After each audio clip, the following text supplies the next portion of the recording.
things are getting way too complicated. So this is what you need to know. Let's get to it.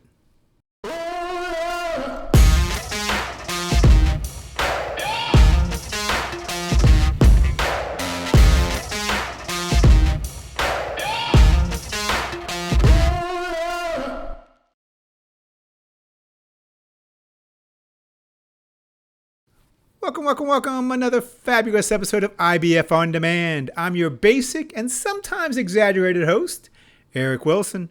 You can find me on LinkedIn, YouTube, wherever you find your podcast. I want to thank Arkiva, driving business transformation by solving what others cannot. Thank you, Arkiva. This is pumpkin spice season. I apologize up front. I am not a pumpkin spice person. I know that's controversial, so I probably lost like half my viewers, or I'm down to 8 now, but we are in the season. And what I wanted to do was talk about another project, though, that I am working on. Go figure. New project I'm working on, it's going to be even more video content. So if you like this, you're going to love the new channel as well. This one's not going away. We're still going to be here every other week. But we're going to have more and new exciting content on Planfluence. So it's a little bit shorter bites. Also, I'm going to be supporting Amy, who I co-wrote the S&op book with. She's going to have her own podcast on that channel as well. And hopefully, we're going to have some new content from some new Planfluencer, people like yourself that are just getting into the field, that want to share something. I want to hear from you because that's going to be a great platform for you. A lot more information to come. Look for that coming soon, Planfluence. But today, we want to not talk about pumpkin spice, not talk about that, but talk about demand planning. Look, demand planning 101. You ever feel like I have complicated demand planning so much that it kind of losing sight of what really matters? Let's take a step back. I want to walk us through the fundamentals, the basics of demand planning, kind of that demand planning 101, as an essential process that really brings clarity, accountability, and collaboration across all aspects of the business. We're going to talk above the buzzwords. We're going to talk outside of what the textbooks say, talk outside of what a lot of what I was talking about to what real planning is and where real planning begins. So get ready. Demand Planning 101. Here we go.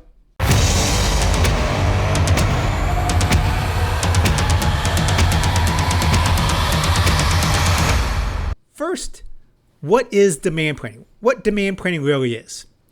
It's a process of using analytics, data, judgment, and experience to make the best prediction about the future. So if we really unpack that definition, there's a lot in those words. It's a process. We go beyond a number. It is not a single number. It's not just an output. That's not what we're dealing with. We're dealing about a process. And someone has to manage and curate the process, and it has a lot of different steps in that process then as well. And we're using analytics and data. There's definitely a quantitative side of things, but there's a judgment and experience side of things as well. There's a person that helps manage that process that is bringing an expertise into that as well. So it really takes all four of it. It's analytics, data, obviously, judgment, and experience. And the reason you're doing is not perfection, but to make the best prediction. It's to make the best estimate of what's going to happen. And it's not telling us what happened in the past. It's a future projection of what's going to happen. So putting those together, it's a process that uses analytics, data, judgment, and experience to make the best prediction of what will happen in the future or future demand. It's to help spot risk, to drive better decisions. And that's the one thing I really hope you get out of this podcast. I stress when I do these trainings in person or online, the one thing I stress is, if you can get nothing else out of this, demand planning is to drive better business decisions.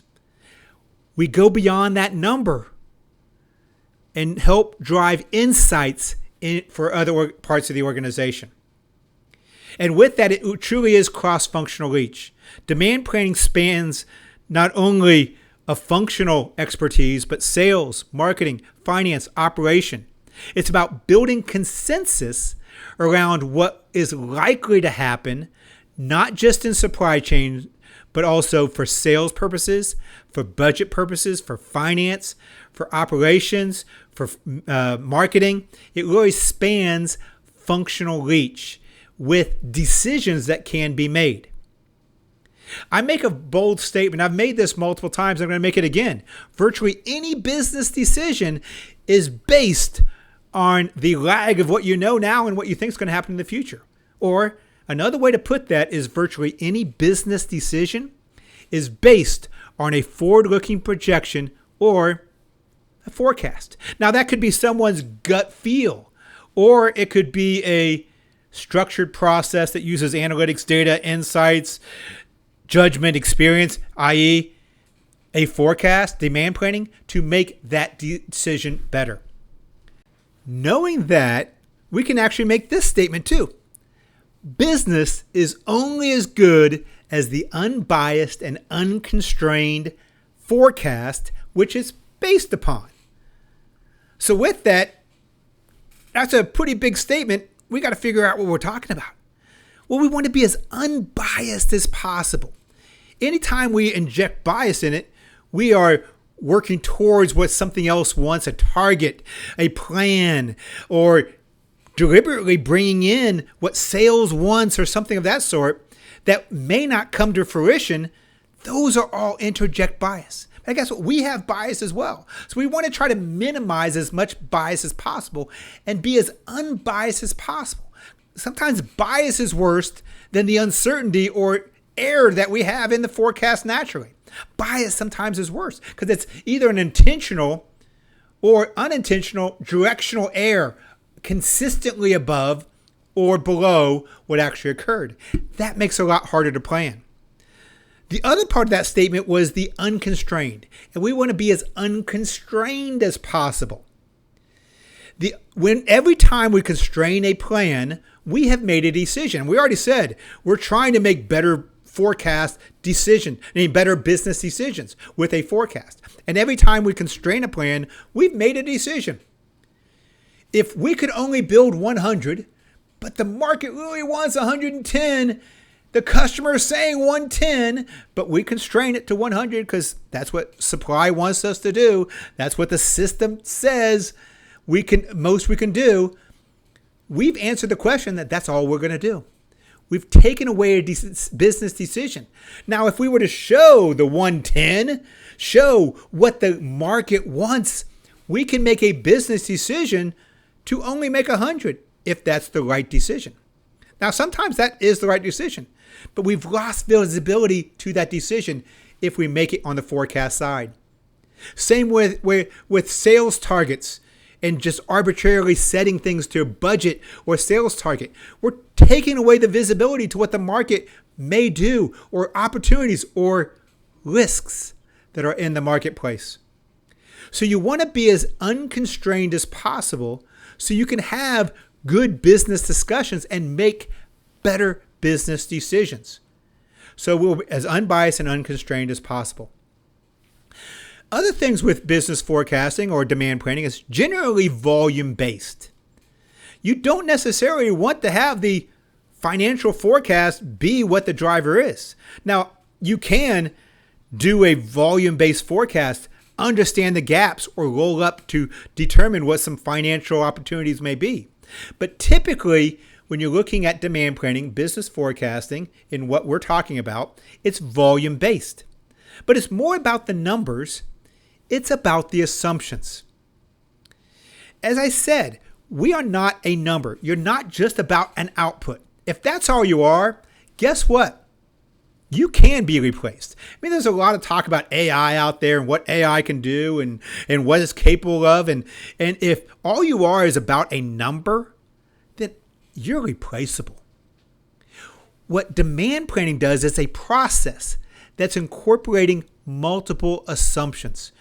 You are the custodians of the inputs. You're the curator of of all these different types of assumptions that's coming in, and being able to understand and being able to figure out how to bring them into the process.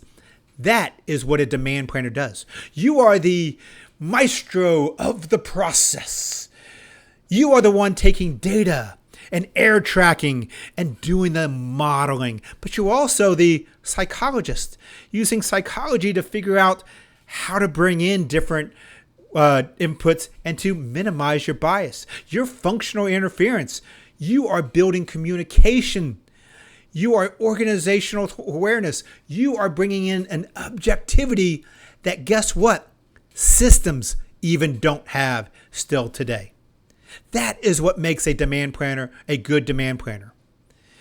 There's a lot of talk of what the future may be. And yes, AI is going to be able to do a lot with bringing in the right data, understanding patterns we could never see.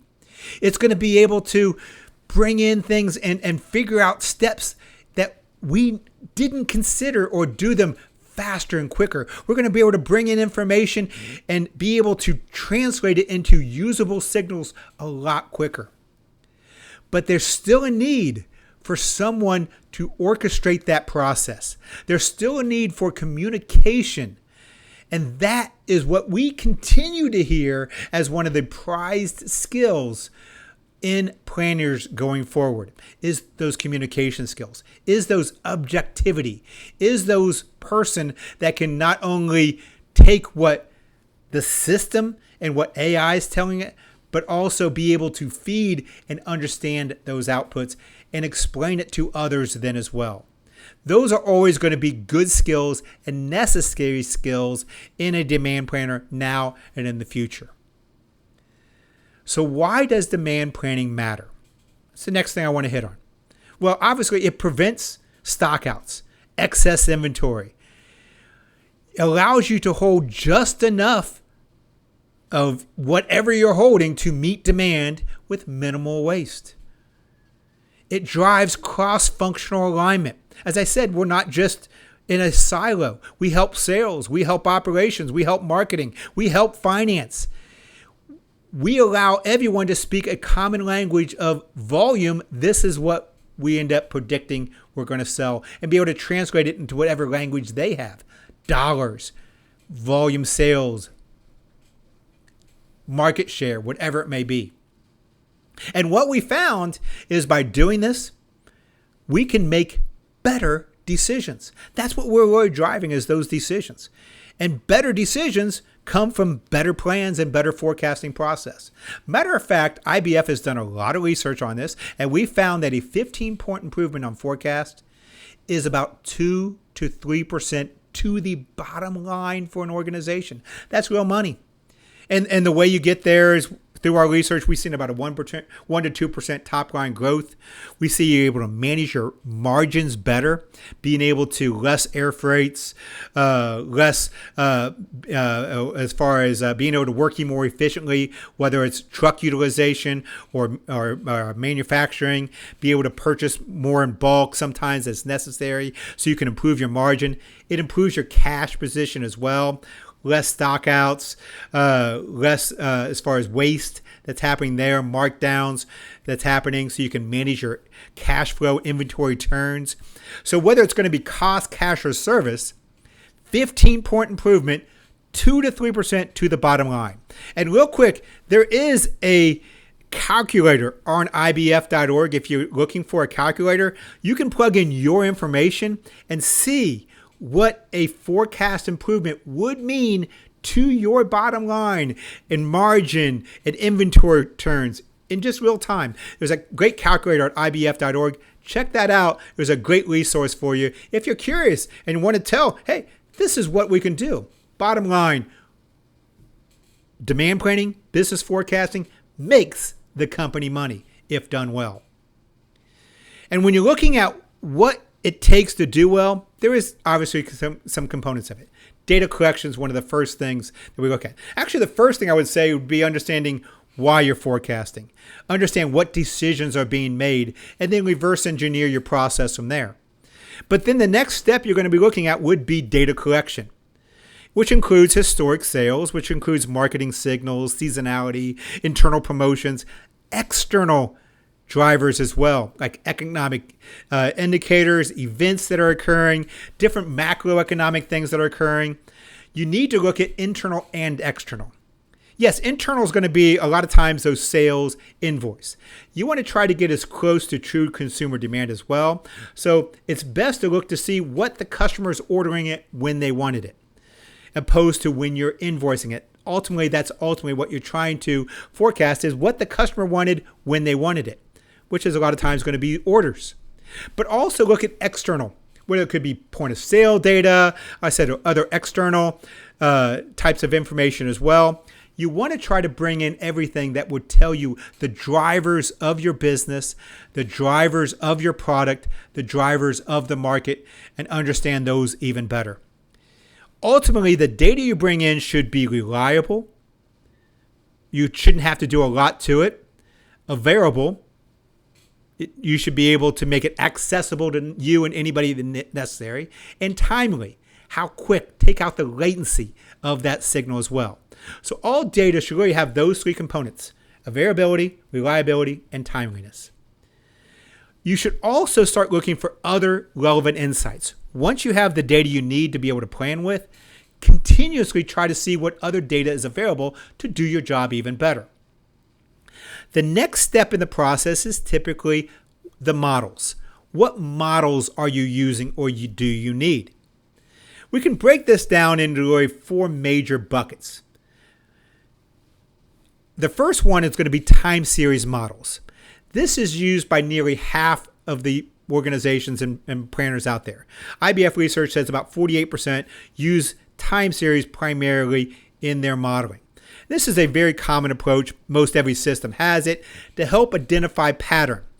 These patterns are sales order history or anything that's sequential in sequential buckets that you can look at, that you can capture, that you can then model and find these patterns. And the patterns you're looking for is going to be level, trend, seasonality, and then the last one's noise. Now, I don't know the noise. That's going to lead to a lot of my forecast error, but I try to find what my level is, my trend is, and my seasonality.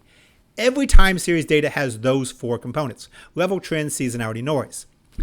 Other types of model would be cause and effect or ratio or relationship type models.